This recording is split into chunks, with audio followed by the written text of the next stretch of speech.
Hello, everyone. Welcome to the Game Junk Podcast, episode 256, recording on Friday, December 12th, 2025. My name is Frank. My name is Sean. And my name is Andrew.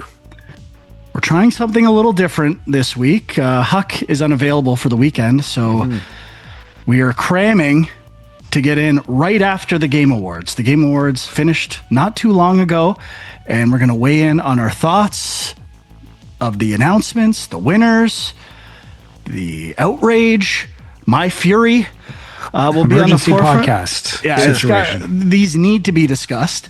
Yes, hot off the presses. So we're going to talk about all of it. Might not cover everything. It's pretty late, and there's a lot of slop and paid trailers and stuff like that. So we'll do what we can. I guess the story of the night, not shockingly, was Claire Obscure Expedition 33 dominating the awards. They won 9. Were they only up for 9? I think so. I think they won. I think there was one they didn't win. There was one they didn't win. The one they didn't win was like Player's Voice or something. Oh, like that's that. right. Yeah. Which is Wuthering Waves or Wuthering Heights or something won that. Yeah. Which feels like they probably just found a way to like bomb the voting site or something. I think that is a mobile game, right? So actually there is one other they didn't win. They didn't win Best Audio Design. That was Battlefield 6. Okay. That's true. That's the one I was thinking of. All right. So Game of the Year, one Game of the Year, Best Game Direction, Best Narrative, Best RPG, Best Score and Music, Best Debut Indie Game, Best Indie Game, Best Indie Game, Best Art Direction. Did I say that already? I want to make sure people hear. This game won for Best Art Direction. And I think that's all of them. Okay. So I've been playing the game for 7 hours. I started it over the past day or so. So I give every game a chance, big time. Like I give every game the benefit of the doubt, especially when everyone tells me it's good. But I have a lot of thoughts specifically about art direction. And the other notable winners, Arc Raiders, multiplayer game, Mario Kart World won Best Sports Racing Game, which was kind of a surprise to me. Tactics, Best Sim Strategy, Fatal Fury, Action Adventure, Silksong Action Adventure, Best Action, and the rest are kind of influencer peripheral stuff. That Donkey Kong Bonanza, Best Family Game. Well, I got to give a shout out to South of Midnight for winning Game for Impact. True. Sorry, yeah, I should mention that one. Yeah. And they also announced that it's coming to PlayStation in April. Yeah, congrats to Guillaume out there, wherever you are in Montreal. Okay, what did you guys think? Do you think the right games won? What were the speeches like? Any memorable moments? Let's talk about the winners and losers. Well, that aspect of the show was pretty boring. Like, obviously it sucks when you kind of know who's going to win everything and there's no real surprises. I thought most of the speeches were pretty dull. Yeah, it was kind of usually the speeches, there's a couple that stand out as like being really heartfelt, especially when it's coming from people that aren't, actors or trained for public relations. You get kind of real feeling speeches sometimes. And there wasn't a lot of that tonight. No. And, maybe part of that is like Claire Obscure won a lot. There's people who are French speaking people out there that are struggling a little bit. But the Claire Obscure thing, I'm not angry. Like I kind of knew it was going to happen and I haven't gone back to the game, but I'm with you on art direction. I think there's better looking games out there for sure. Would have been nice to see something else win in one of the indie categories. Like I get it, but it's like, I don't know. It feels unfair that it's winning indie awards. You know what I mean? Yeah, I do. What do you? I think it's. Yeah, I think it was pretty obvious it was gonna win, and it does feel unfair, but at the same time, it is technically an indie game. It is their first game. So like indie and debut indie, obviously it's the best of the choices that are available. So those I can get. Game of the I don't think year. so. First of all, I don't think it should have won either of those either, but I can live with it. Okay, well, I mean, if it wins Game of the Year, but not Oh, Best yes. Indie, In terms of like, I agree. I agree. it kind of has to win Best Indie as well. Yes. Yes. I agree. So yeah, it was kind of rigged in that regard. Obviously, it has to win Best RPG because I mean that was also the best game. So there are certain ones where like it was pretty obvious they were gonna sweep a lot of these. Plus, that's seemed to be the narrative going into this, that it was gonna have a big showing. I was surprised actually that like Nintendo felt pretty absent in general. Like DK Bonanza got pretty shunned. I don't even know if All the major places got. Yeah, even like Ghost of Yote hardly got anything. Yeah. Barely got nominated. DK Bonanza did win Best Family Game, and is that multiplayer? That game? No, it's just for families. I mean, it does have a co-op mode, but it's okay. not very All right. good from what I I hear. was kind of weak, surprised. That felt to me like a little bit of like a nod to Nintendo just to say, we're sorry. I think that's just what game is the best game that like a kid could play is basically Sure. the equivalent of that. Or I guess that's true. Yeah, I don't know. I don't really have too much to say. I mean, I'm kind of in the same boat as Sean. It's fine. I'm not angry. I'm not upset. I'm not shocked either. So it's kind of just like, yep, okay, that kind of turned out how I thought it would. I mean, Hades 2, I know you like Hades 2 a lot. It won Best Action Game. And Silk I Song still won. think Silk Song should have won Best Act. Well, it wasn't nominated for Best Action Game. Yeah. I think Silk Song's more of an action game than an action adventure Adventure? game, personally. Yeah. And I think the action is what makes it good. And it had new action mechanics that were truly like different and fun. And I think it should have won that. Yeah. Yeah, I don't really have anything else to say, to be honest. I mean, it kind of swept everything. So what else can you say? If you're not going to talk about Clair Obscur, there's not much to say.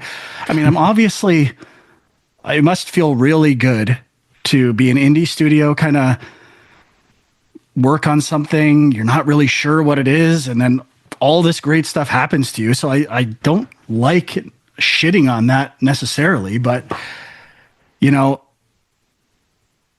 my biggest issue, as I've said many times, is it winning Best Art Direction. And I've talked to other artists who work in the game industry. I don't even prompt them. And they say, this is like not me leading them or anything. And they're like, yeah, it just kind of feels like using Unreal. And like what I say, it feels like it has an Unreal look. And it's not to say it looks horrible, but even playing it the last day or so, the character models are really unimpressive. The wispy hair with the Unreal tech, like, it creeps me out, to be honest. As soon as I could get a hairstyle that allows me to like clamp that hair, I did. Like, the models, the Mayel model, it feels off to me. It feels like a character from Team America, and the look of it, it just, something's off, which is fine. Like, it doesn't even make it a bad game. It's just, we're like objectively evaluating art that we see. And I don't know how anyone could watch the 5 nominees for any category that Clair Obscur is in and just look at it and say that's the best looking game of any of them. It's insane.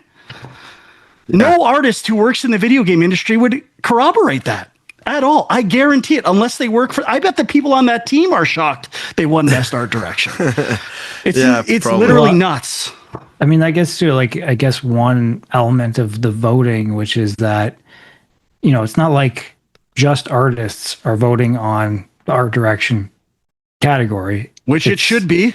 Maybe it should be. Yeah, I don't know. But like, But isn't it mostly like industry journalists that vote for this shit? Well, that's the big problem. So when it wins art direction, it just, anyone who's played video games for a long time, worked in the industry, done what, you see that win and you're like, well, if it won that, like, that means nothing. Well, what does it say about the other things it won when you see it won something that it clearly didn't deserve to win? And then it just becomes about, oh, we're just going to give it everything, which is why you need to be more discerning, because I think it's a valid winner for Best RPG, possibly for best narrative. I haven't finished it yet, but I think it might be, depending on where the story goes. And game of the year, I don't agree with, but it doesn't like infuriate me knowing how popular it was. But when you see the art direction thing, it just kind of, to me, a cloud over all the other awards. And it just shows that it was a story of a nice game to have win. It's like Coda all over again. It's nuts to me. Yeah, I mean, award shows, there are narratives obviously behind the nominees and why they, become popular and favorites. It's just interesting. It came out fairly early in the year, and it never, sometimes that hurts, a movie or a game where it's like it falls off by the end, people forget about it.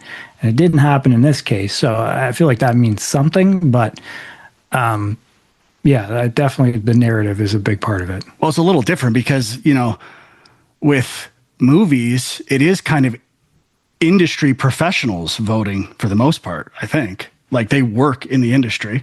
And I think it's more focused on the voting members working in that profession, or it's more heavily weighted based on that stuff, I think. I don't know. Maybe not. But, it feels like it's being voted on by fans via the game journalists. And like, that's not a good sign. And it's kind of been a trend for a while in games that nicer stories or games from developers they like versus publishers they don't like are the things that are rewarded. And I think the industry as a whole, the journalism aspect, especially of games, needs to take a step back and just say, can we just be honest about what the best games are, no matter what, and try to avoid stories. And I do think this night will be looked back upon kind of as like a point where the credibility was lost a bit on the Game Awards in terms of the winners. Maybe it's a blip and it won't happen again. And again, it's not the end of the world. Does this stuff really matter in the big scheme of things? Probably not. But this is a game podcast. We're game developers or former game developers. I play games all day, every day. I love games. And it's like, what? How can people think this? I just don't get it. Anyway, so it dominated. And I'm still playing it. I will wait. I'm going to play a bunch more before I completely weigh in. But just one more note about the art direction stuff. Even the menus. You fight enemies, and there's status effect symbols that are like so small. They don't stand out when they're placed on top of other icons. It just looks very muddled and not clear distinctions between visual elements. I think that's my biggest gripe about the art style. Like, it feels kind of muddy and messy to me when I look at a frame of that game.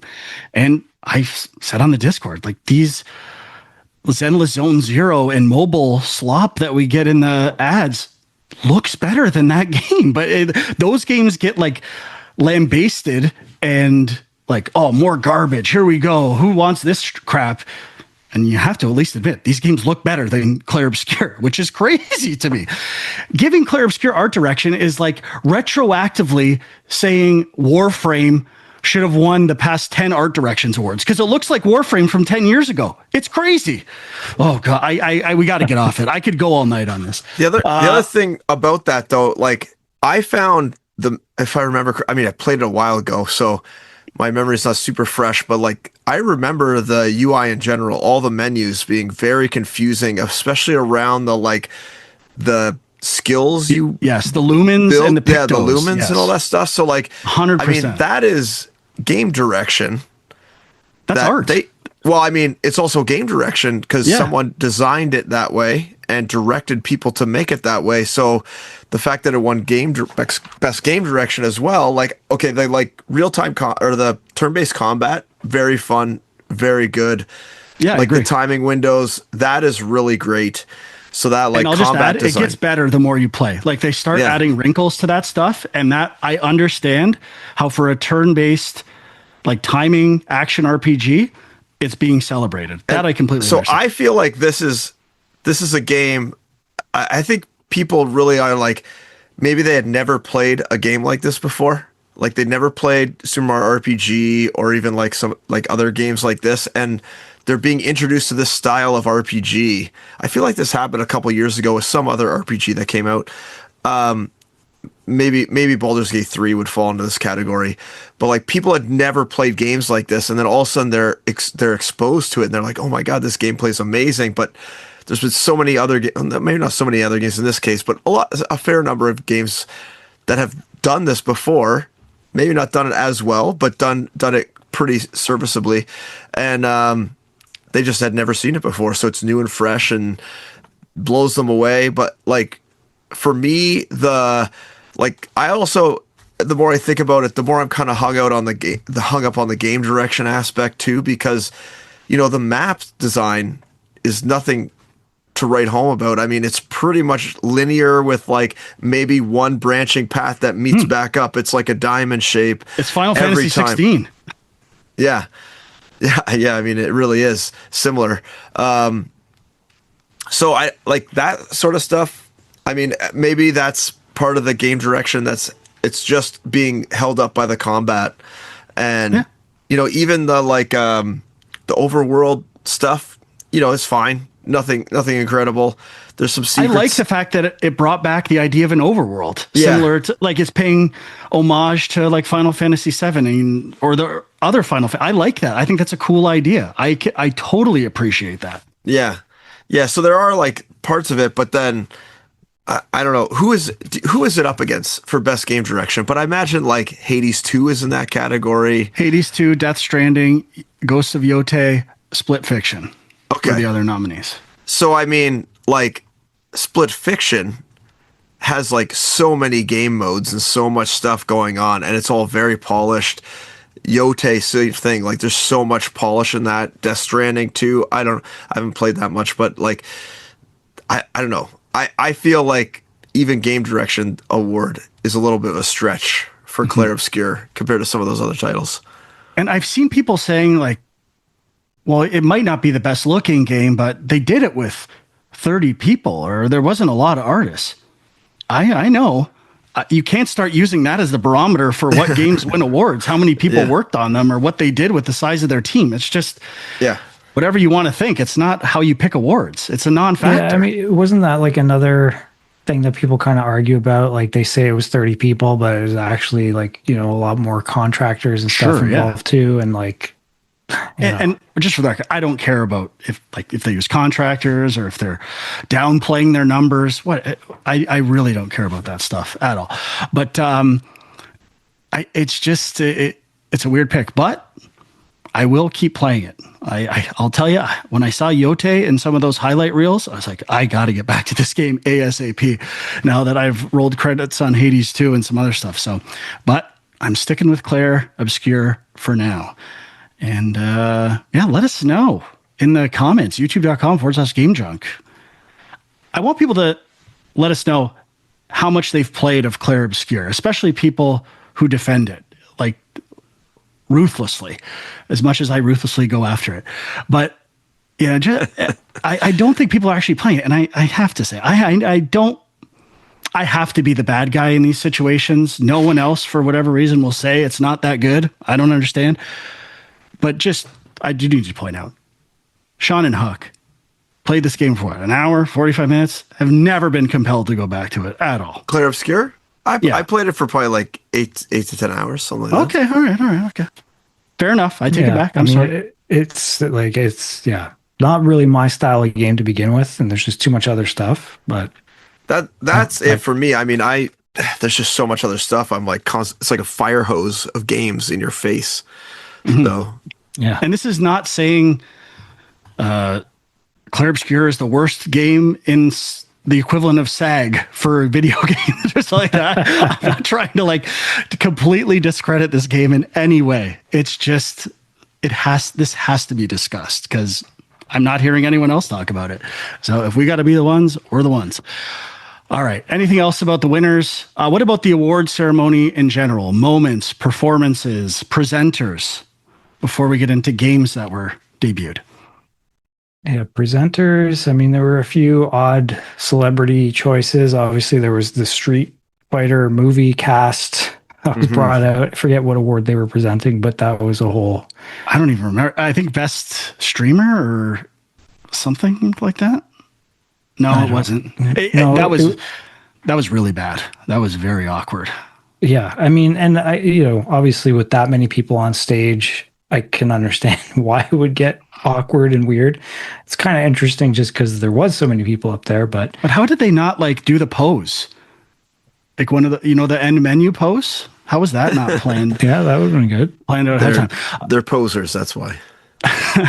But yeah, that movie looks really bad. Yeah. It looked horrible. I also It thought was cool that they were calling out the cast of Mortal Kombat 2 for not being there. That's when Andrew Schultz took the mic from that other guy, Polka Dot guy or whatever from Suicide Squad, and he was looking like, "What the hell? That was terrible. That was awful. That was awful."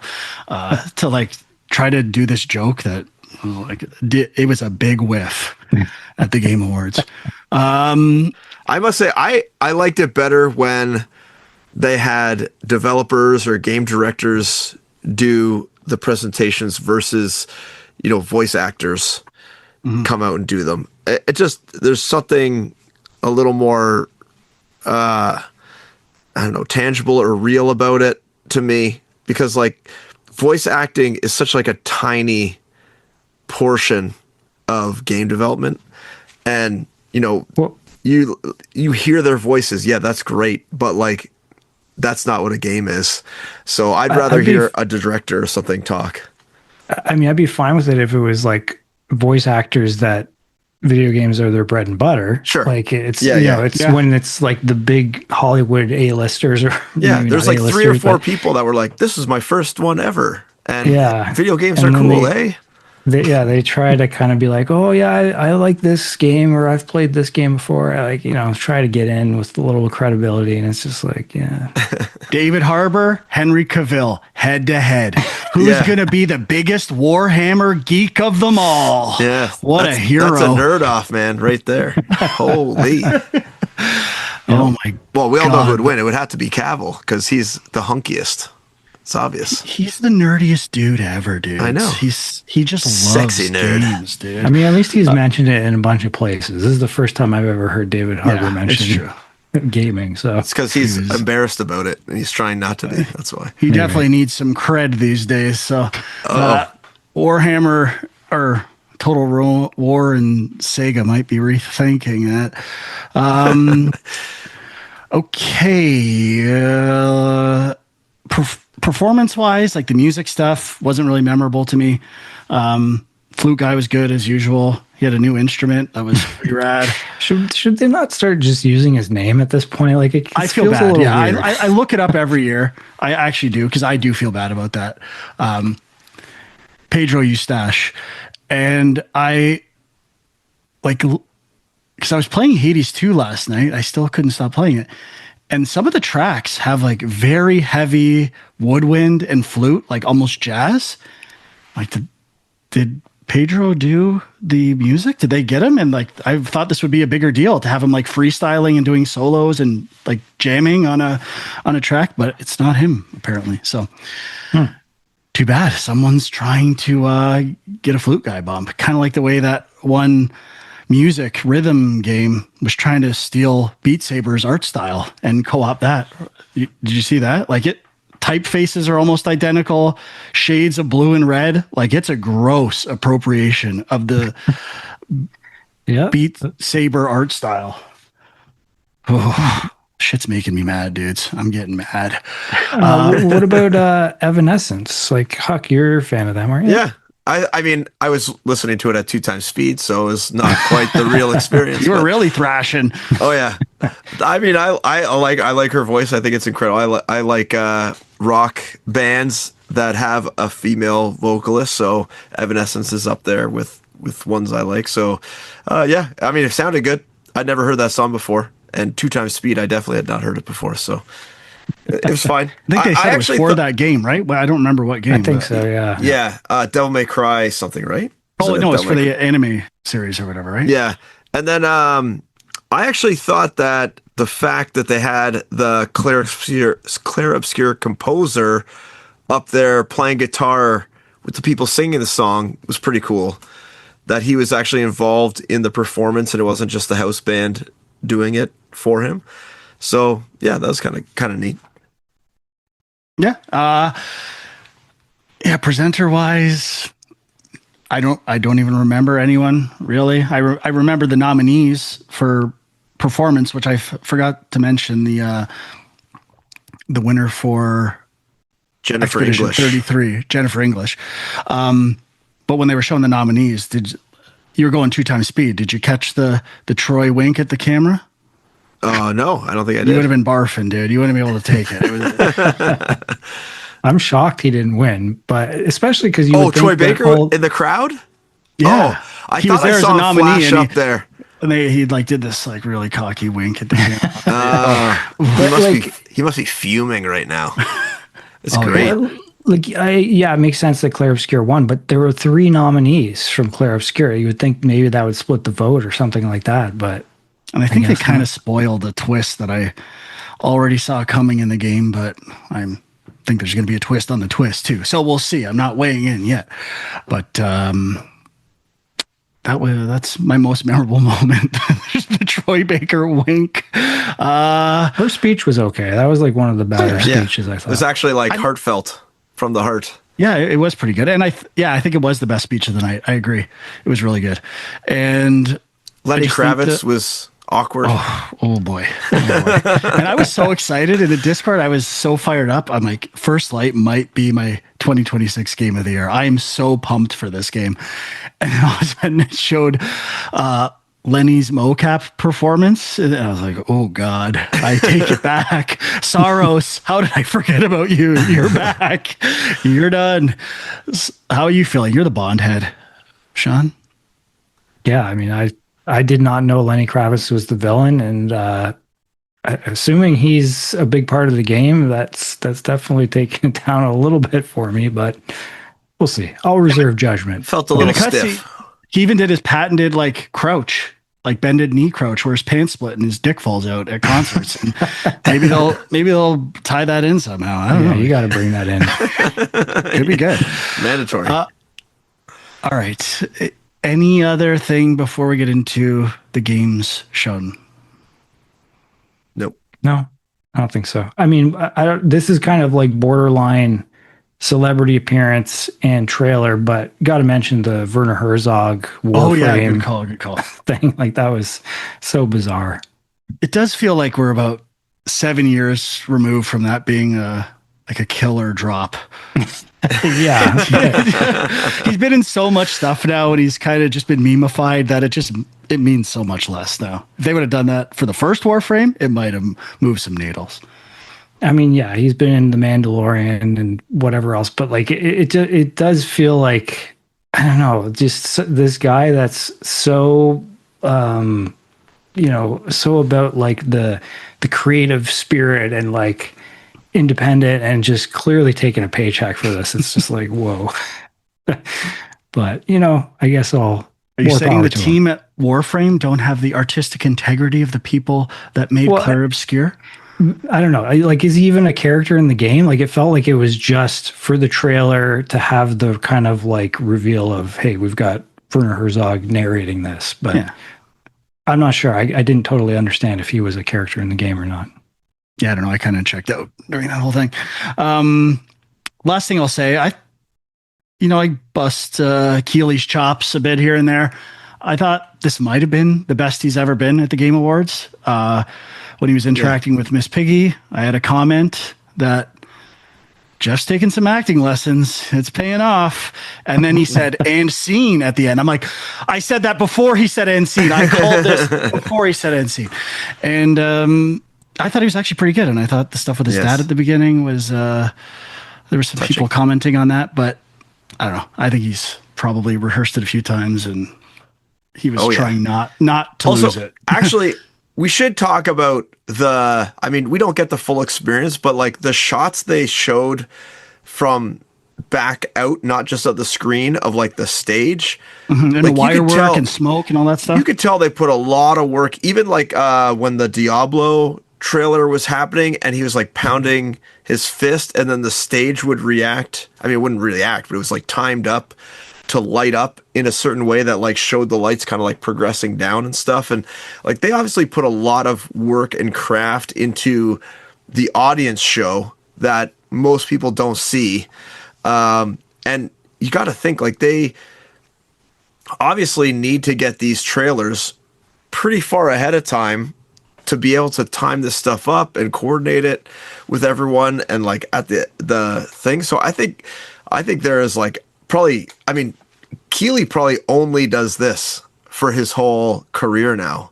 Like I bet like he half does of the year this, half of the year Summer Game Fest, right? maybe. Yeah, sure. Yeah. pretty much. So I mean that there's like a lot of effort that goes into the show, I think. And you probably don't even see half of it with just the YouTube broadcast or Prime Video if you're paying the big bucks. Yeah, I mean, not a lot of cringeworthy presenting stuff either. Yeah. Like the only one that people were talking about a bit was the best performance with the Resident Evil actor and the Baldur's Gate actor. That was like pretty cringy. Yeah, that was a little weird. Not well written. Like if they had presented together in the past, shouldn't they have some kind of chemistry or something? But I'm sorry, Sean, you were going to add to what Huck was saying. yeah, just on the stage show, I have to admit, I did notice a few things for sure. Like in the past, I've noticed the screen and some unique stuff, but like the Control trailer, I think it was, where they had the guy hanging kind of in the middle. And then like go that into was like that box cool. or whatever. Yeah. Yeah. Very Yeah, I mean, theatrical. I think our friend Falsk from Film Junk on Instagram was saying that she wanted the Oscars to borrow a bit more of the spectacle from the Game Awards, or at least, you know, start to go a bit back towards that direction, which I agree with. I think the Game Awards are kind of fun. Let's get into the announcements. Do you want to go quickly through the pre-show? I don't know if Huck watched the pre-show, but I did. I did watch the pre-show. So the first game they showed was the Free Shepherd, which had a bit of a hurdling / inside vibe, I would say. Decrepit was the next game. Audio Mech, and then Pragmata, which is a Capcom game that we've seen many times, and it's got a demo dropping on Steam today, and Bradley the Badger. So let's just talk about those games in general. One more. Any thoughts? Stupid Never Dies also. I might have missed that one. Oh Okay. yeah, right. That zombie one. Yeah. Let's start with this. Out of all the ones in the pre-show, which one are you most interested in? For me, it's Bradley the Badger, for sure, 100%, hands down. Probably second would be Pragmata, but definitely Bradley the Badger is above all those. I can't remember. They said it was from two kind of like established developers. I can't remember who they were, what games they worked on, but the game looked. I would say the first half of the trailer, I wasn't that blown away. It just looked like a pretty standard sort of like action puzzler game, platformer puzzler game. And then they started to show more like puzzle solving with mechanics. You have like shrinking down, blowing up, becoming a magnet, rolling up a wall. And I was like, okay, this is a little more creative than they originally showed in the first half of this trailer. So I was actually pretty impressed, and I think this could be something, more in line with like Astrobot style of variety than, maybe just a straightforward platformer. Yeah, I agree. It's former developers from Red Dead Redemption and Mario plus Rabbids Kingdom Battle. Right. Okay.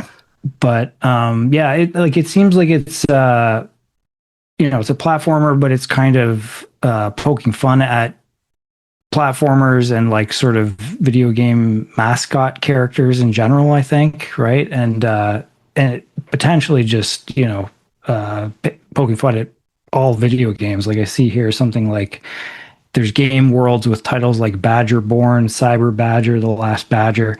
I don't know. Some of that stuff maybe sounds not great, but like, I don't know. I liked what they showed, and it did look like there's a lot of interesting mechanics on top of the satirical element.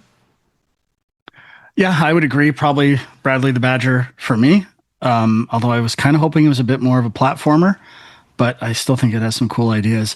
I will say, I don't remember much from Decrepit, but it's a really good title for a game. I can't believe a game hasn't been called this before. That's a really good title. It was kind of like a zombie-ish, like first-person dungeon crawler game. It looked like with like more like horror, spooky horror kind of stuff.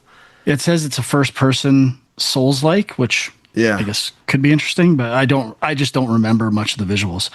Audio Mech I talked about a bit, clearly borrowing a bit from Beat Saber there, or trying to leverage Beat Saber's look.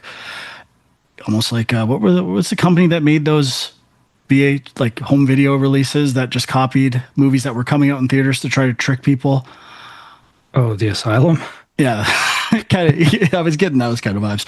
Yeah, but the one thing about that game that, again, I don't totally know how it works, but like it implied that you bring your own music to it, and then whatever music you're playing turns into weapons in the game, like to the beat of it or something. It's kind of interesting. I don't know if it's totally going to work, but I should say the game could be cool. And I'm just commenting on the art thing because it rubs me wrong for some reason. But towards the end of the trailer, the art style was changing as well. It wasn't like that. I don't think the whole game is like that either, but I do think it was a conscious decision. And I would say the Free Shepherd looked decent too. I thought it could be cool. Just a lot of games like that seem to be coming out now. And what was the other one you were talking about? Or there was another game that was similar to Herdling that someone was talking about recently, and it seems like it's another evolving genre, the cozy herder. Yeah. Okay. All right. So that's pre-show. I believe the first announcement of the night, if I'm not wrong, was Fate of the Old Republic. Yeah, I think so. Which, that's what I got down. I mean, Jeff was dropping a boom right after it. Like he was like, that was hilarious. This is huge. Well, I have to admit, I think that was announcement wise the biggest one of the night for sure. Like you didn't see anything really, and who knows what it's going to be. Apparently, it's a new studio. I'm assuming in Edmonton with former BioWare devs, including the director of the original Knights of the Old Republic and Mass Effect, Casey Hudson, is directing the game, which I think is a pretty good sign. Yeah, and it's a first-person action-adventure game. So it's first person? Sorry, for one. I meant to say one player, single player. Yeah, yes, okay. I was gonna say like first person. I missed that part. Sorry. That's okay. And just kind of a flashy CG initial trailer, which is fine. But it's probably 4 or 5 years out. But I'm excited for it for sure. I think they did say it's an action RPG. Yeah, I think I'm trying to find that somewhere, but he said it after. Keeley said it after, I believe. They use that term so loose now. Like, yeah, it's hard to say, but it seemed to me like it might be more in the vein of like Mass Effect 2 and 3 as opposed to like original KOTOR or something like that. It seems weird to me that they'd bring Casey Hudson on to do that when people clearly are gravitating to the BioWare games that didn't do that type of stuff. That's not me. I love Mass Effect 2. I don't see that necessarily, and I like the direction Inquisition took that nobody likes for Dragon Age.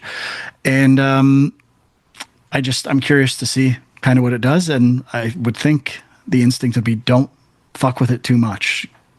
Just kind of update it and come up with a good story. Yeah, it is interesting because we talked about this on the last show because we were talking about is what's going on with the Knights of the Old Republic remake. Mm-hmm. And I think it was out there that something with the Old Republic just got trademarked and might be announced at the show.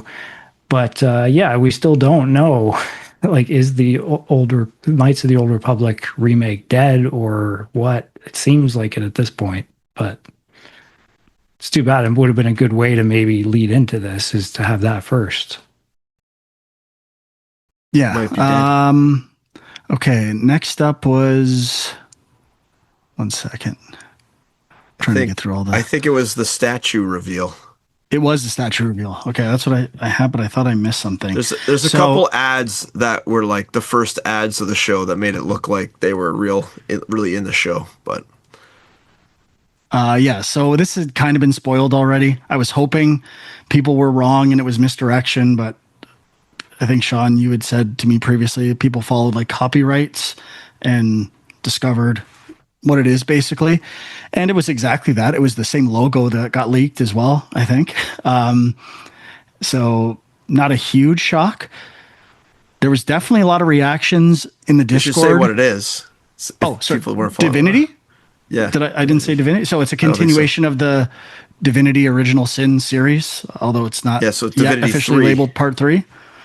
I don't think it is might have been. officially 3. I think if you look at the logo, there's sort of like three. There's like the circle, and then the long one in the middle that looks like a eye. Oh, with the three Infinity. eyes. That's interesting. So it's yeah, like yeah. 3. Could be. Because I mean, the head of Larian had said there's no Divinity Original Sin 3 in the works. But I Yes. guess, Mm-hmm. obviously you could get around it by just saying, oh, it's Divinity. It's not Divinity Original Sin. Right. But it is a successor like that continues the story of those games, I believe. Yeah. But the trailer was definitely eliciting a reaction in the Discord. Like it was pretty out there, warranted the Pretty parental graphic. advisory at the beginning of the show. Yeah, I was for sure. thinking Quebec's probably really happy with this trailer right now. It's probably rated G in Quebec, but it was, I thought, like quality wise, the trailer looked really good. Yeah. Yeah, I I agree. mean, it's nothing. It's CG. Well, they also have an insane amount of money from Baldur's Gate Yeah. now. So It's going to be Baldur's Gate applied to Divinity, and Yeah. people are going to love it. So, and Yes. they'll actually get a huge chunk of the money this time because they're not paying licensing fees and stuff. yeah. for Baldur's Are they Gate. self-publishing though? Did it say? Did you I found think that I out? don't know. I think they will personally. Okay. but I have no idea for sure. Either way, I think they'd be able to work out a much bigger cut for themselves based on the success of Baldur's Gate. Jar Jar Abrams on stage next with a new game being developed by Bad Robot Games. Is this their first game? I think, I think so, it right? is. Yeah. So JJ was there with Mike Booth. JJ didn't say much, but he was kind of hanging out. And this is the director of Left 4 Dead's new project using lessons learned on previous co-op shooters that they've worked on. And it's called For Loop.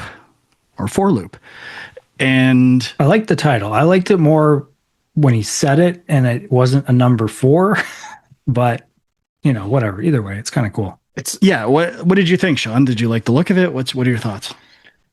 Yeah, I mean, like, again, it felt more CG than anything else. And, all I really got out of it is that it's some kind of looping mechanic or a roguelike and, potentially cooperative. That's really all I got out of it. But, I mean, I don't know, Bad Robot getting into games is kind of intriguing for sure. Huck? Yeah, I mean, I also don't really recall much of the look, but I also am intrigued by Bad Robot getting into it, and the Left 4 Dead games, I should say, are obviously great co-op horror games. So if he's kind of making another one of those, pretty interesting. And yeah, I kind of wish I remember more about the trailer now off the top of my head, but I don't. So. And Okay. I can't find it in the link you shared, so I'm struggling to refresh myself. It's all good.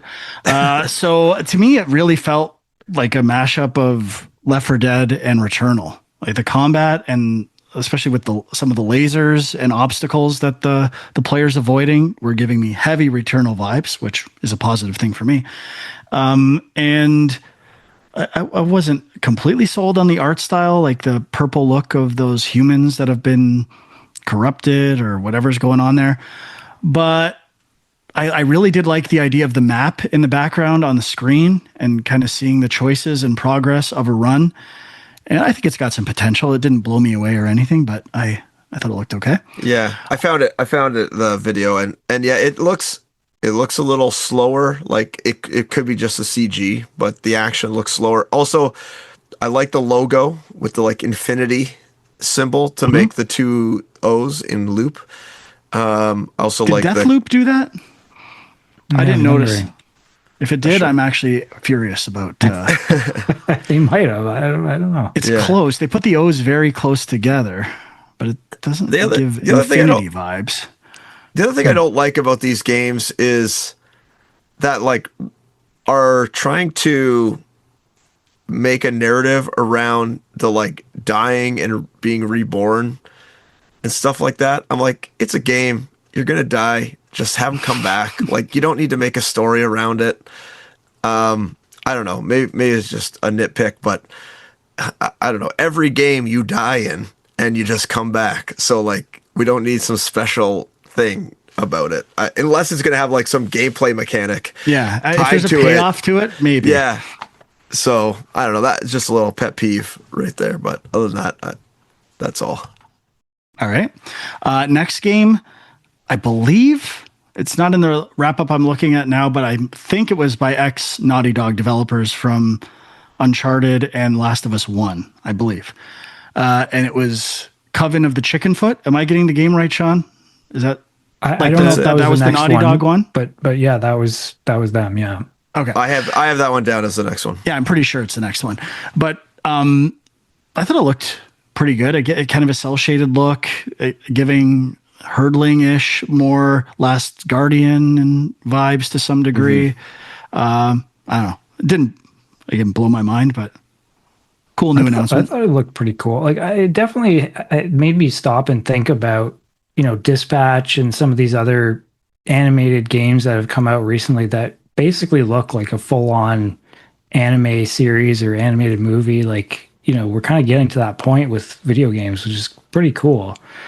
I don't know. Yeah, I thought visually it looked pretty good. Okay. Anything for that one, Huck? No, I mean the only thing that caught my eye was I was a little worried that the speed, the like movement speed of the grandma character might be a little frustrating. But overall, I thought it was slow. Yeah. I thought it looked pretty good. I mean, there's obviously some weird puzzles with like putting on a hat that seems to like cover her eyes or something. I don't know if that's part of it or just like a thing I noticed. But I thought the creature or whatever that is following her along had quite a bit of personality in the trailer and it was memorable. So that's always a good thing. If you're launching among a sea of other trailers, I think they did a pretty good job with the trailer.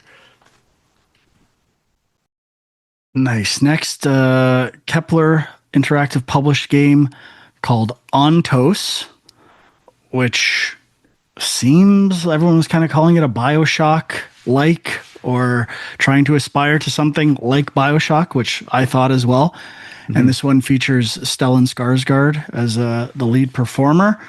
I got to be honest, I don't remember much about the look of it. I remember thinking it looked okay, and the BioShock thing, but that's about it. Did you guys have any other thoughts?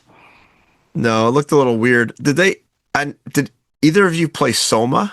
It's by the creators of Soma, I remember. Right. No, I did not play Soma. No, Did you? Yeah, it's No. kind of been on my list of games I've been meaning to play for quite a while, but Yeah. that's the thing. Like I wasn't too sure.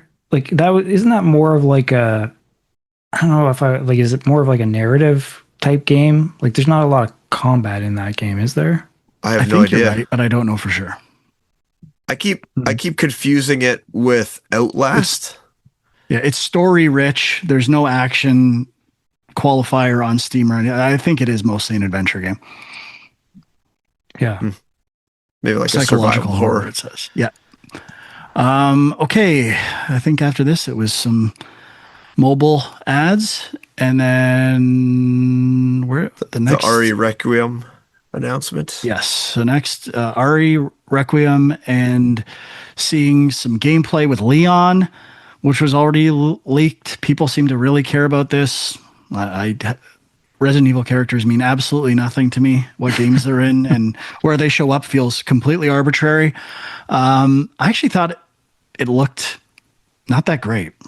The fact that it's on Switch too, and I was kind of expecting more from what I saw in this trailer. Although someone was saying the original mansion is in the game. Did you guys get that vibe or notice that? I don't know if I missed. No, they did talk about how that character, the enemy, purchased like a mansion Okay. or something. I don't think it was. Okay, so maybe that's what they were speculating on. Yeah, I don't think it's the original mansion.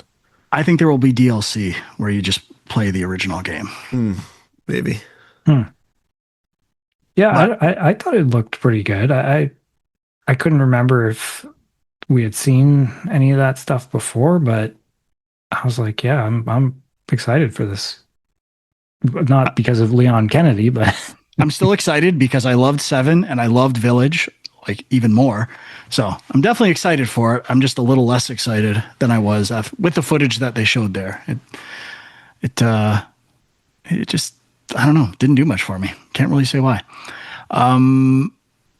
Okay, next up there were some announcements about new games, and then sorry, this summary is not great. I got them all written down. If you in do, order. okay, that's great. Yeah, Order of the Sinking Star, which is the Jonathan Blow game, was up next. Oh, yes. All right, okay. So that one's like a Sokoban kind of like block pushing puzzle game. For sure.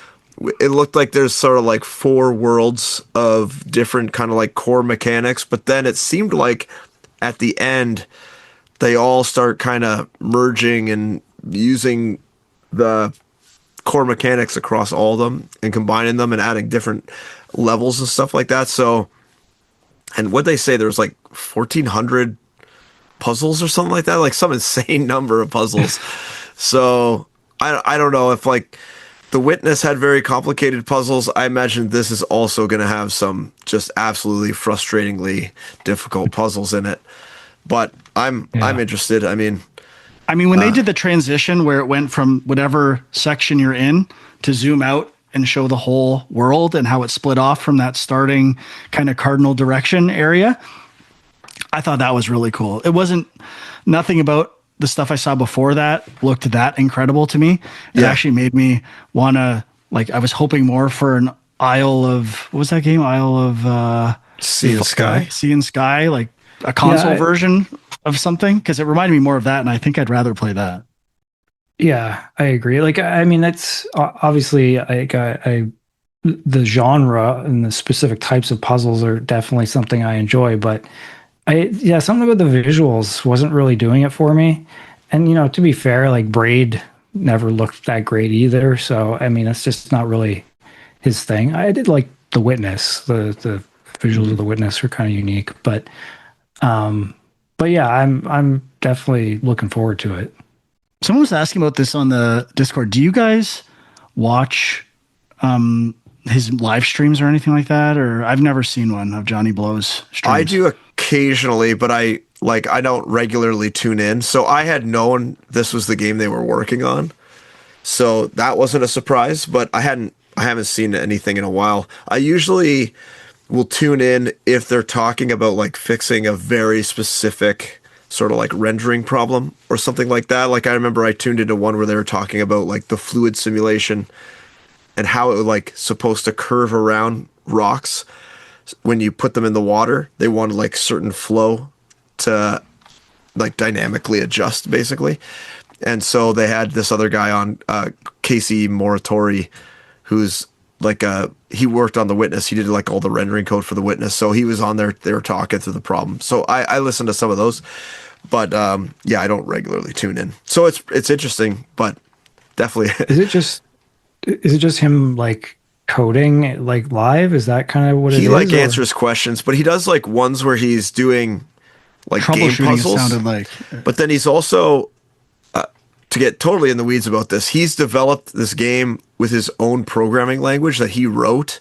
So he's also working on like the compiler for it. So he'll do streams where he just works on like the compiler code for his language he made.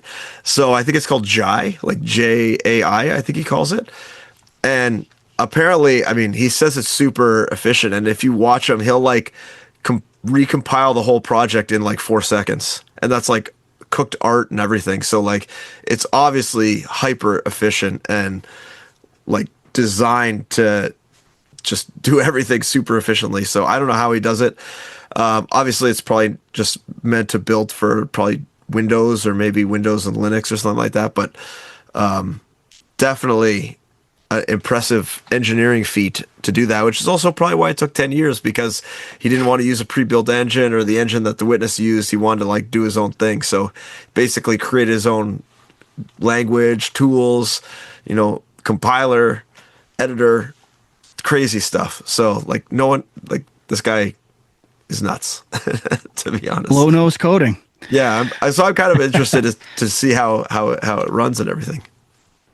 All right. So next, a couple of announcements from Wizards of the Coast. First was an update on Exodus. This was shown at the Game Awards a couple years ago, I think, with Matthew McConaughey. He was there, right? Oh, right. I forgot about that. It's kind of like a third-person action adventure game. It seemed like it was trying to be kind of a sci-fi, Uncharted, something along those lines. And it looked okay. I mean, it felt a little more generic than the last time I remember seeing it. And it wasn't like blowing me away or anything, but I think it has potential. Yeah, I kind of forgot we had seen it before, so I maybe that's not a good sign. But is it like ex Mass Effect people as well, or is that just I don't I know. don't know. Like I was definitely getting It's- some Mass Effect vibes from it too. Yeah. Yeah, it is former BioWare developers, or it was founded by a former BioWare developer. Okay. Okay, and then they showed Warlock Dungeons and Dragons, which I must have missed the title reveal for this, but I'm thinking the same thing as this person documenting it. It reminded me. I thought this was going to be Castlevania Lords of Shadow 3, because I'm like, why would they be making a Castlevania game? But that's what it looked like to me. And Sean, what did you think of this guy? Yeah, I mean, for a minute, that's kind of what I thought too. But I don't know. I didn't. It was okay. It seemed kind of early. Obviously, I think they said 2027. Yeah, 2026 gameplay reveal, 2027 launch. So still a ways out. Yeah, not a lot to go on there. Yeah. Yeah, Trisha Helfer's in it though. Mm-hmm.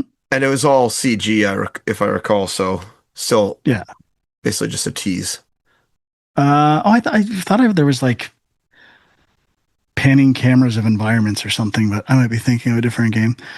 I don't remember this one at all. Screamer, an anime racer. Did you guys? That was an ad, I think. Okay. Yeah. It sounds familiar. Yeah, I think I wrote down remember ad seeing it and thinking it was beside it. something else, and then yeah. Okay. So the next was a big part of the show. This was the Control Resonant reveal. Am I getting that right? Yeah. I think so. Control resonant. Is that That's what- is that what I said? I don't know. I think so. I think you both said the same thing. Okay, all right. Not a great name in my opinion, but coming in 2026, which is kind of interesting because the game was rumored but not officially announced, and a different protagonist it looks like as well. Yeah, So, like her brother or something. yeah, Huck, this was your game of the year Oh yeah. in 2019, I believe.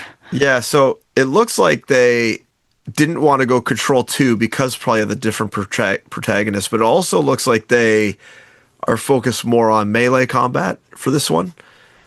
And Control was definitely more like shooter, third-person shooter. So, yeah, I think probably not calling it Control 2, but still having Control in the title is smart, just to not confuse the gameplay styles.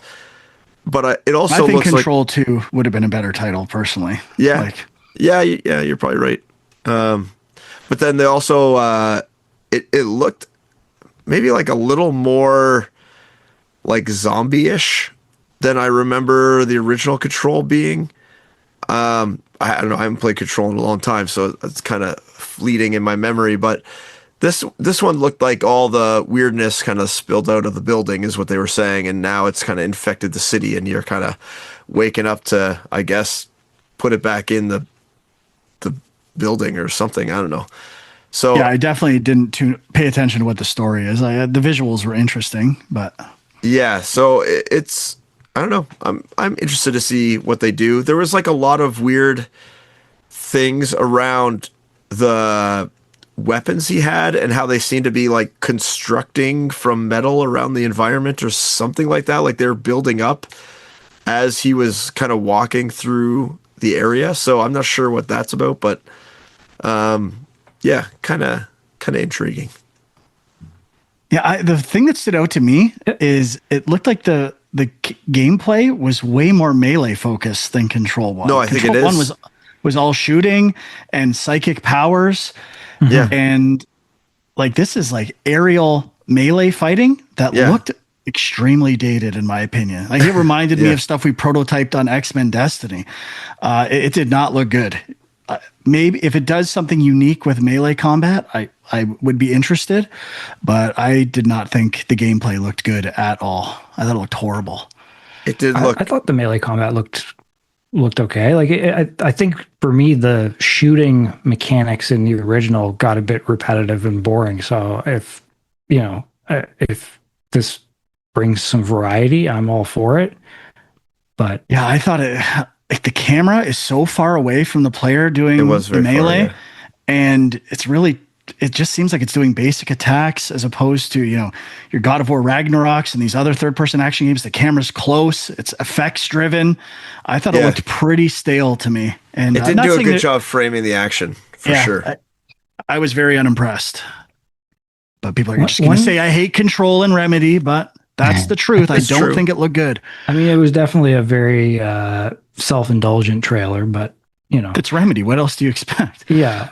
One thing I see in the article here that's kind of interesting. It's a collaboration between Remedy and Annapurna. Did we know that beforehand, or like? I don't I'm not remember sure that, what- but as long as they make them explain mechanics to the player, unlike that Morsels game, as long as Well, we want to focus on user experience. They probably need a publisher because they hemorrhaged all their money with RBC Firebreak or whatever the hell it was called. Yeah, maybe. I bet they could RBC. actually would have a lot of people interested in publishing a Control remake. So Yeah, 100%. okay, next was Nagoshi Studios' new game, which I think we've seen before, right? This is the Gang of Dragon. It was announced. Gang of Dragon has been. I don't think so. No? Okay. I thought they had announced like a game by that studio that was like an older generation and like a different style. Like not necessarily a Yakuza game. I could be wrong. Because there's so many of them. Well, this is not a Yakuza game either. Right. I thought they were This kind of is- This differentiating. is the guy who made Yakuza okay. left and started his own studio. And Oh, it's okay. I got obviously that completely wrong then. I'm it's sorry. obviously All very much like Yakuza. right. Okay. My bad. but I'm not. sorry. I missed the boat on that one completely. And I mean, it is confusing because, like you said, there's so many Yakuza games already that it's like Yeah. now you're throwing this in the mix, and it's like, is this part of it? I don't know.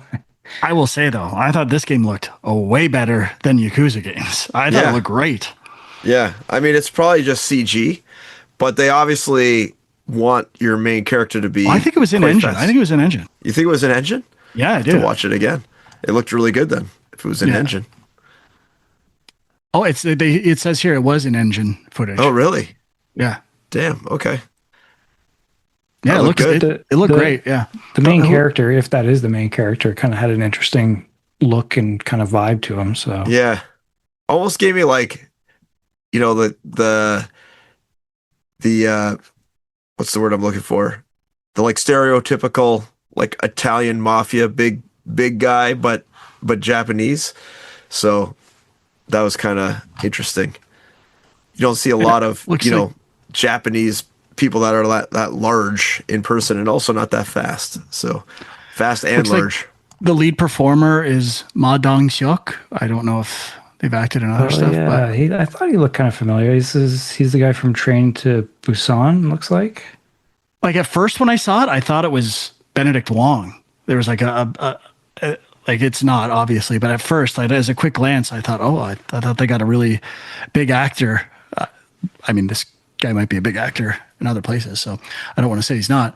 But He is in the Eternals. He's in the MCU. okay. So. I thought it looked really good. I was really impressed. Then we had Street Fighter, which we already talked about, not a game. And Tomb Raider, I think, was the next thing. No, Lego Batman Legacy of the Dark Knight. Oh, okay. Yeah, is in we've there. seen that game before. Do Have we have we? anything to add to that? Yeah. No. Other than just saying, like, these Lego games, they've really like nailed this art style they have, especially like when they show the CG kind of like close-ups, like the story cutscenes. It's like they like got a really polished look. It reminds me a bit of how the Mario games have kind of gone to that style they're using. But Yeah, obviously, it's made by Telltale, right? Is that the company that makes is it? it? I thought it was- Traveler's Tales. Oh, Traveler's Tales, sorry. And they used to work on Nintendo games, right? Pretty much, like pretty closely, weren't they? Like I'm almost. not sure. Maybe. Or am I thinking of Traveler's Tales? Or I think I think part of what you're seeing, Huck, is that I think there's only been one other Lego game on current gen tech, which was the Star Wars one. Like they've kind of slowed down. They were doing so many games. Yeah, they were. Then Yeah, now except they're for really they had, taking their time with them. Like, didn't they have like Jurassic Park and Harry Potter and like a whole bunch of other spin-offs like that of everything? and I'm Obviously Star 100%. Wars. I'm 100% wrong about the Nintendo thing. They never worked with Nintendo. I'm thinking of a different company. But they made Sonic R, one of the worst games ever made. So congratulations. Okay. Learn from their mistakes. Next was Tomb Raider, yeah. a surprise to me. Yeah. And when they teased this during the pre-show that we're going to get a new Tomb Raider announcement tonight. It's coming. And I was like, how did I not want or ask for that? Like a new entry in the Tomb Raider series. It's one of my. You know what I thought it was going to be? I thought it was going to be one of those like Temple of Osiris smaller for games. a second, I did too. Yeah. Especially when I saw like the character model, I'm like, oh, I don't think this is what I think it is. Yeah. And it turns out it's not what I thought it was going to be. It's not like an extension of that last trilogy, which is what I was hoping for. They first showed kind of a teaser with a new version of Lara Croft that is kind of hearkening back to the original Lara Croft more than the more recent ones with the character model that people are commenting on. And I do not like the look of the new stuff. And I think thought she looked like older. Is that the vibe you guys got? No, I thought she looked like I don't know. I was getting weird vibes from everything. Like the face almost looked like kind of stretched or like it did sculpted in a weird way. I did not like it. It felt like it's like in between like a cartoony style and a realistic style. It's like some middle ground that was a little weird, but and it really just reminded me of the look of Tomb Raider Legend and those games that were on the 360 era in between the originals and the most recent trilogy. And so they show Catalyst, but then they started showing footage. I'm like, this just looks like Tomb Raider 1. Like maybe this is just a Tomb Raider 1 remake, which would explain the character model and the kind of art style to me a bit. And then it was kind of revealed that is what's happening. They're doing a Tomb Raider 1 remake, presumably using kind of the same engine and assets as Tomb Raider Catalyst, which is coming out in 2027. And the new one, Tomb Raider Legacy of Atlantis, which is a remake of the first, is coming this year in 2026, which I'm definitely excited to play, but not like losing my mind over it. I'm actually kind of disappointed that it wasn't a new Tomb Raider of the version I like. Yeah. Yeah, I'm with you on that. But you know, at the same time, if we're not going to get a new Uncharted game, I'm happy that you know something's still kind of carrying this style of game forward. See, that's what I see First Light as being. That feels like the thing that's carrying forward Uncharted. That's true. That's true. Yeah, but I've never played like the first like bunch of Tomb Raider games really, because like PS1 I did not own, so I just that whole era I was kind of out of. But so I'm kind of curious because of that.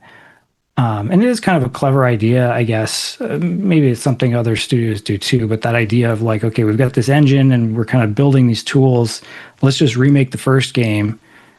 And then as we're doing that, we'll be also designing this other game and have that for the next year. So I presume some of that might have happened with Metroid Prime remaster and some other stuff. And I'm with you. I'm surprised that doesn't happen more. It's like a super effective way to kind of fund things and expedite the process, keep cash flow going. More studios should do it that have IPs like that.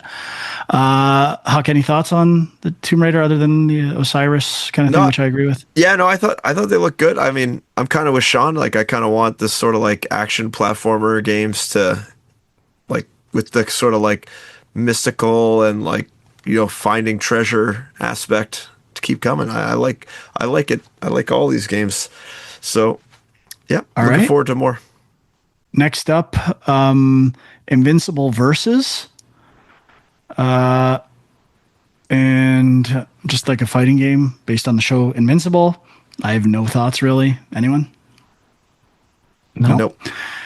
And then I think the next one, is it Orbitals? Yeah. Developed by Shape Farm.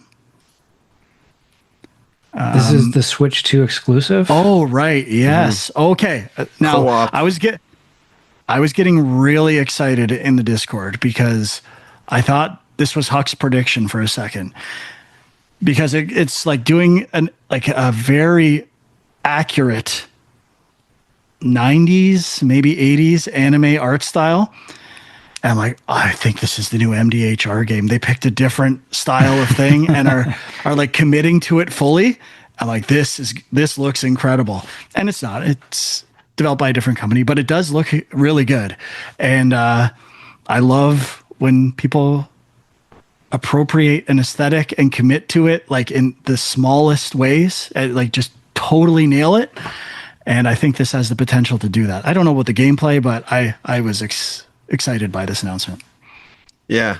The art style is very like heavily 80s cartoons, even like, you know, dropping certain frames, like kind of looks like what they're doing.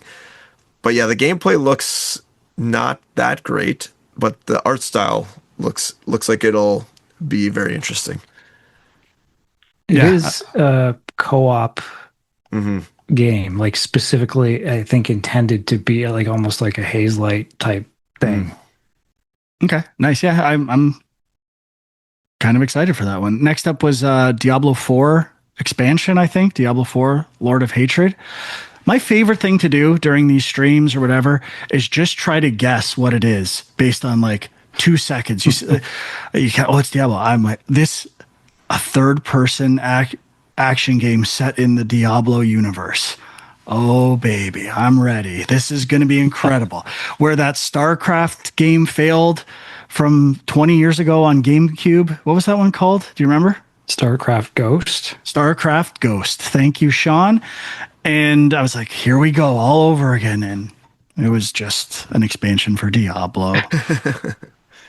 Yeah, that would be cool to do something in that style. I don't know why they haven't. I mean, that was mentioned in that audiobook I was listening to. Like, I think they did try to revive it at some point, and then it died again. So, yeah, it's disappointing. So next, Marvel Rivals, Deadpool, and then the First Light, Lenny Kravitz announcement. Do we have anything to add to either of those? No.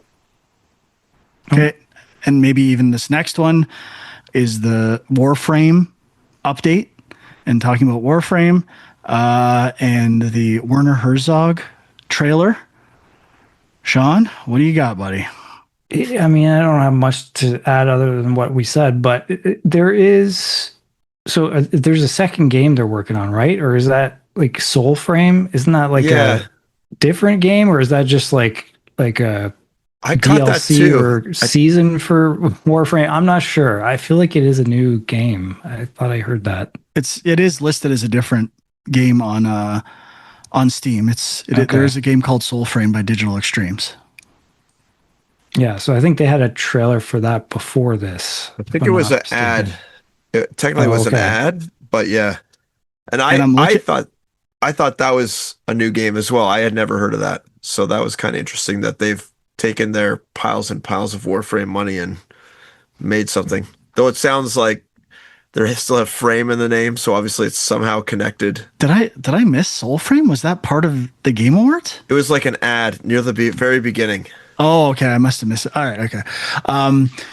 And I'm looking at screenshots of Soulframe, and you can It's tell right. it uses Unreal, and it has a similar vibe to Clair Obscur, and it looks about 5 times better than that game. So just had to bring that up. Sorry. Lords of the Fallen 2.5 update coming, dropping right then at the show. Then we got a story trailer for Saros, presented by the lead performer in that game. And I don't have much to add for that. No? Did Dan Hauser announce anything or show anything? He just gave an award away, right? I think so. So Okay. Yeah. And next up is a cyberpunk looking game, a first person game called No Law, which is when I saw this, I was like, this has got to be made by the developers of Crime Boss Rocky City.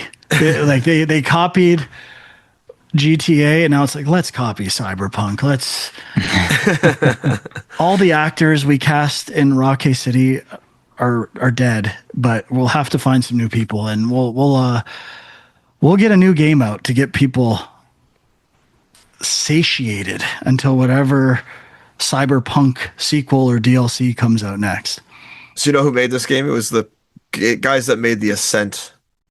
Oh yeah, it was. I'm kidding. I got Rocky City vibes, but I actually think it looked a lot better than that. And I wasn't super excited about it, but I would probably go back and play Cyberpunk first, unless reviews are amazing for this. Yeah, I thought it looked pretty good. But yeah, I also need to play Cyberpunk. Sean, you're a Cyberpunk guy. What'd you think? I need to play the DLC. What was that called? Can't remember now. I don't know. Yeah, I mean, it looked okay. It did seem like it was trying a little too hard to be kind of edgy and stuff, but whatever. Okay. Hitman Elusive Target. I don't remember anything about that. Was this Mila Jovovich? Yeah. It was, yes. So I think she it just seems said like they're doing this thing now where they get, big names to kind of be a target that's like DLC, because they did Bruce Lee, They just did which was Eminem free, recently, I think. and then they did Eminem, and I guess this is the next one potentially. I mean, that's what Cyberpunk did. Seems like that might be what First Light is doing. We're not sure yet, but it kind of makes sense that you pay a celebrity and you tell them for DLC, it's only like 2 days of work or whatever. So you get a celebrity name attached to the game. You don't have to pay for them to do a full game of acting or whatever. So I would rather they just cast more video game performers. I get a little sick of the celebrity inclusion and force feeding, but whatever. Sometimes they're really good too. So it's not the end of the world. Next was Mr. Harbor revealing the location or theme of the next Total War game, which is because he's such a huge nerd and he loves Warhammer so much and tabletop games. If you've ever listened to the guy, he doesn't shut up about tabletop games. It's all he talks about. He loves them. Warhammer 40K, which to me was like, that's the big announcement. Aren't half of the games they make Warhammer? Like, I thought it was going to be like, what they were showing the imagery of stuff, and it was him, like why they picked him. I thought it might be like a Hellboy game or something, like some weird universe that we've never seen before. And I was like, more Warhammer? Who gives a shit? I would expect it to be Warhammer. Yeah, there's that's a lot not of a Warhammer out there. surprise. Oh, but it looks like they haven't done 40K. They've I just know, done but Warhammer, which is different. I thought they have done 40K, but either way, I do not care. And I don't think it's a good way to attract new people to Total War. Okay, next is I Ace think Combat, I think. Ace Combat 8. Yeah. And I was kind of like, it looked good. It looked really good. And like, just fidelity wise, I thought it looked really good. I'm not huge on these series, but for a second, I was getting, is this going to be all VR or all playable in VR? Because there's cutscenes in first person, but it might, but they didn't say anything like that in the show. Any thoughts from you guys? I mean, I really liked the Ace Combat series. My son actually just bought Ace Combat 7. So he's playing that like right now. So I'll have to tell him that this just got announced. He'll be excited. And yeah, I like, flight sim type games, action combat games. So I'm interested in this for sure. I mean, personally, all the Ace Combat games are kind of the same, to be honest. They just look a little nicer, each one. But the overall like structure is pretty similar every game Yeah. I've played of them. It just made me think that in the next announcement coming up, I don't think I ever even tried Star Wars Squadrons, Oh yeah? Oh yeah, which is They're incredibly pretty sad. good. I remember trying to play that in VR and getting sick. Yeah. That is the problem with stuff like this. It looks like Ace Combat 7 is fully playable in VR. So. Fully playable? I knew there was DLC. I didn't think it was fully playable. So interesting. Another, I think, well-received announcement was next, which is from the developers of Burnout, a Star Wars racing game, Star Wars Galactic Racer. I think technically it's pod racing, although they don't look like the pod racers I remember. They look more like just wipeout vehicles. Well, What did come on, you- I man. don't It's know. been years since we pod raced. These are the next gen pod I know, but you can set it in the time of episode 1. Now, at the end, it showed Old Man Sebulba, which I was very excited about. No, it did. but- Oh, I don't remember So seeing it's that. definitely taking place several years. Who knows how I should know what race or species Sebulba is, but I don't. And I don't know what they're How dare aging. you. I don't know if they're on like a Grogu aging thing. So I really can't discern anything about time frame of this game unless there was another character that I didn't recognize. But I'm really excited by the prospect of this. Nothing to go on, but I'm down. Yeah, it's kind of cool. It looks like it's on Jakku. It's on Jakku. Jakku. I mean, which is also a desert planet. So, not that different. Not a great but- name in my opinion. I wouldn't be calling anything Jakku. It's just it can go so many places. I don't like it. I just think of like jacking and the imagery that elicits. I don't think it's a good name. Yeah. But I mean, this is the same person who called the music Jizz. So, it's kind of works, I think. who did? Lucas. Oh, I guess he didn't name Jakku. But Maybe yeah. he did. It might be. It probably is from. I don't think it is, but When did maybe. he? I don't remember this Jizz thing. I gotta know now with Really? jacking Yeah, and the- Jizz and. The band in Cantina is supposedly the genre is called Jizz. Oh, the John. Oh, okay, nice. Yeah. Then Jakku makes perfectly sense, and they better be playing Jizz on Jakku the That's whole right. time. But I think the idea of like Burnout, if they can harness some Burnout magic for the combat, Yeah. I think that could be really good. And I hope there is DLC with like classic pod racing, because I think that will be the plan. That's how you make them buy it, with the DLC eventually. Well, you get the initial sales and then you pull everyone that you missed with DLC. Okay. I think next is Out of Words, the stop motion co-op puzzle-ish Yep. game. Yeah. Looked pretty good. I'll never understand the dedication to stop motion for stuff like this, but if it finally pays off in a game that is a lot of fun, I welcome it. Have we seen this game before? I don't think Yeah, so. Oh, we I did? think we have. Okay. I thought we Because did I too. do remember, like, there's a lot of these stop motion games, or there's been a bunch recently, but I remember the fact that this one's like a co-op game was a thing. Yeah, remind me of like Brothers, Tale of Two Sons. Yeah. Yeah.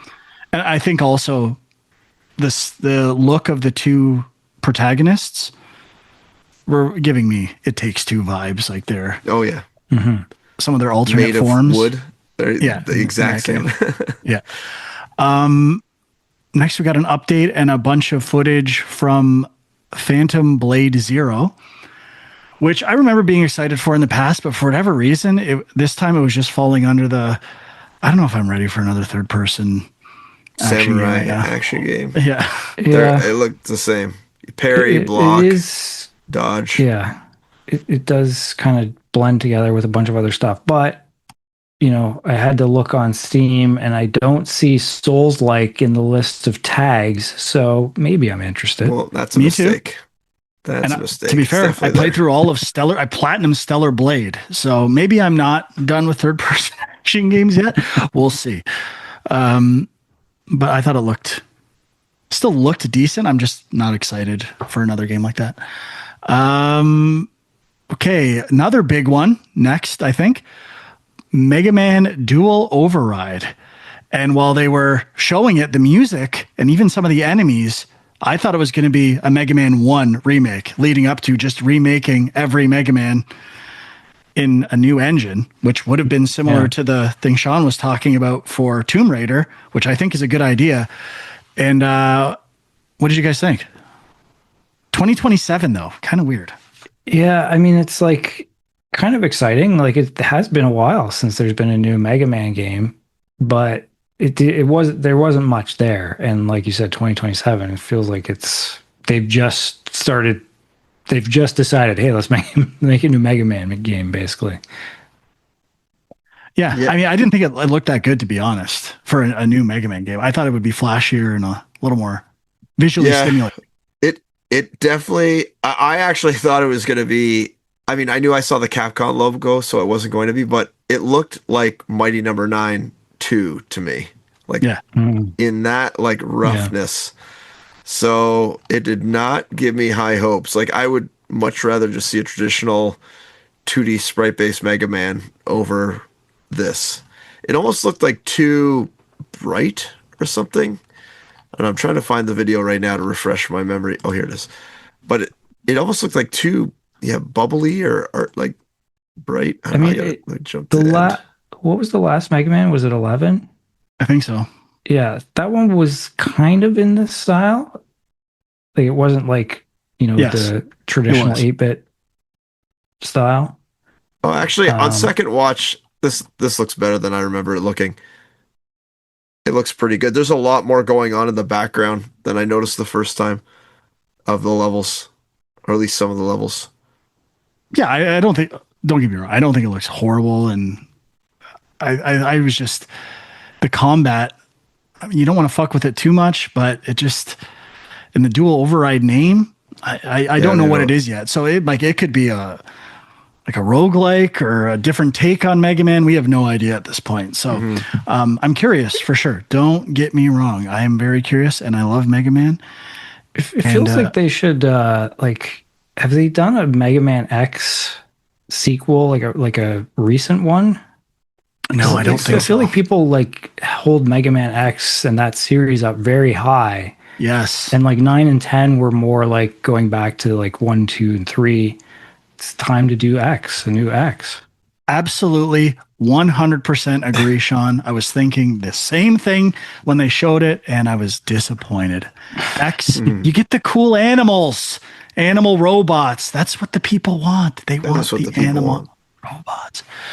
And I think we're on to our last announcement, right? Yep. The last announcement of the night, which Keeley was hyping up a big deal. Something's going on. There's some kind of payola connection going on here. I think it felt like he knew it wasn't going to be what a lot of people wanted it to be, so he was giving it a little extra. No, I played it. It's actually good. He was greasing. He was greasing the wheels of it. And he fumbled his words, introing it and outroing it. So I think that reveals something. There's something psychologically going on there. He knows he's trying to pull one over on the Game Awards audience, but we miss nothing we are not fooled, Jeff. That being said, I thought it looked kind of interesting. It's got a cartoony look, a weird first-person shooter, but more of an adventure game, kind of like they were on horseback at some point. Looked like there might even be like assistance and lock on for finding it. It kind of reminded me more of a Metroid Prime first-person shooter than like a hardcore Call of Duty or something like that. What did you guys think? I don't know. Go ahead. I mean, I thought it looked visually okay, but obviously it's free to play, so it's some sort of competitive Good point. shooter game, right? Like where they're trying to get you to buy crap. So It says on Steam it's a PvP raid shooter. Oh, it is? rage Oh, God. shooter? What's that mean? Raid. Raid. Oh, raid. So I mean, I don't know. Like I don't really like these kind of games, to be honest. So and nothing really about the art style screamed anything unique to me. It's almost like fantasy, like high fantasy in a unrealistic place, because it's almost like a floating island. I was getting the vibe like you're kind of on this floating island.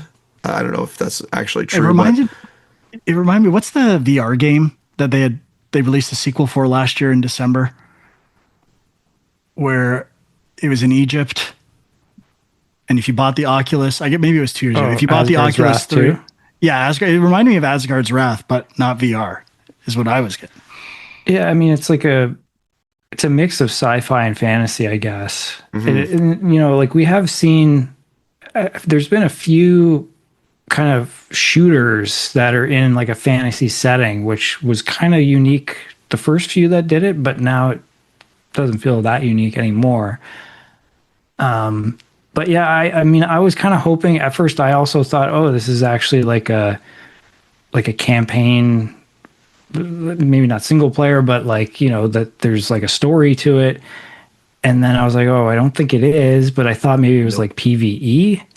But then now I see PvP, so I'm like slowly losing any interest at all. With Sean, fully, completely.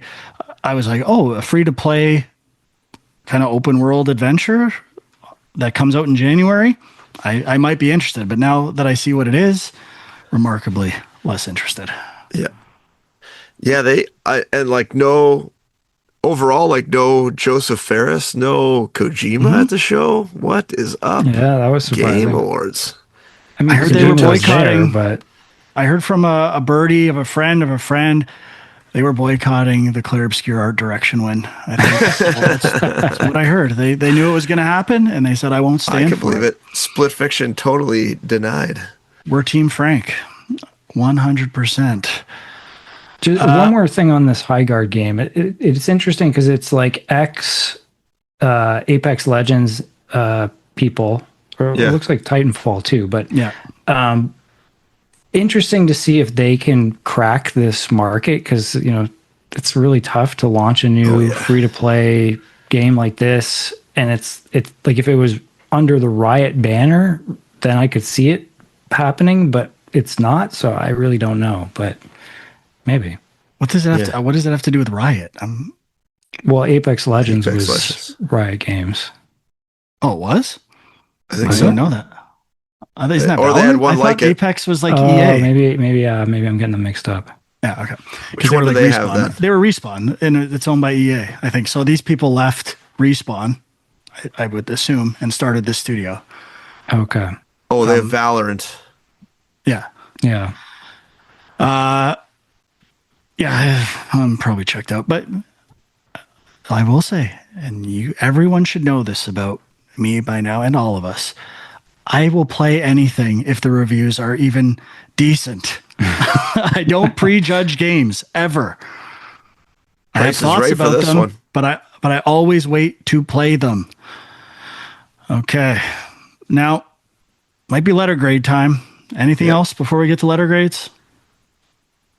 Nope. No, I mean, I will mention there was a Day of the Devs this week, and people should check it out. You know, we don't really have time to get into it, but I added a lot of stuff to my wish list. So Nice. there's some cool stuff. Good call. I forgot to watch that. You had mentioned it to me last night, and then I forgot to check it out. I will do that before next show.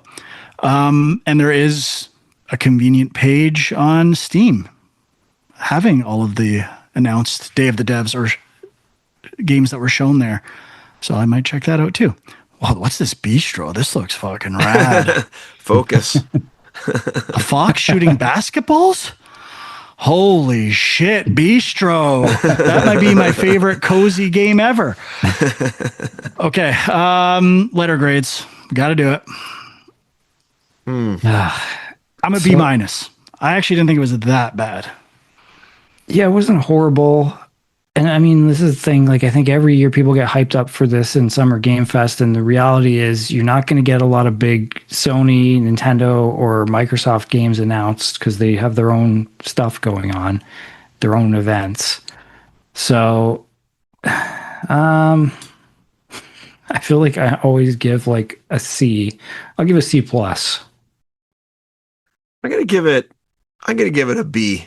I appreciate the spectacle, and even though I wasn't that blown away by the games that were announced, I still appreciate that this show exists and that Well, we can't some just, this awards is like going on. Claire Obscure bullshit.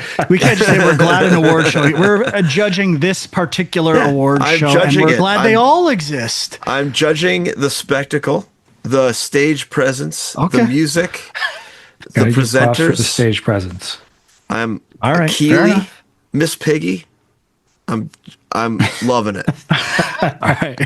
A B from Huck. And that's going to do it for the show, I think. Huck, Sean and I thank you. The listeners thank you. It is well past your bedtime. We're getting to 2 a.m. You're fading. Yeah, I if can you're tell. And if you're still up, why not pick up Cinnabunny on the Nintendo Switch and just stay up for a bit longer and bake some bread. Absolutely. And I was going to add something else about that, and now I forget. It's late. We're done. Very late. YouTube.com/Game Junk. Leave us some comments, your letter grade. Why specifically you think Claire Obscure deserved all of those awards, if you think it did. And I want specifics with spoiler warnings if possible. And we'll see you next time. Thank you for listening or watching. Bye-bye.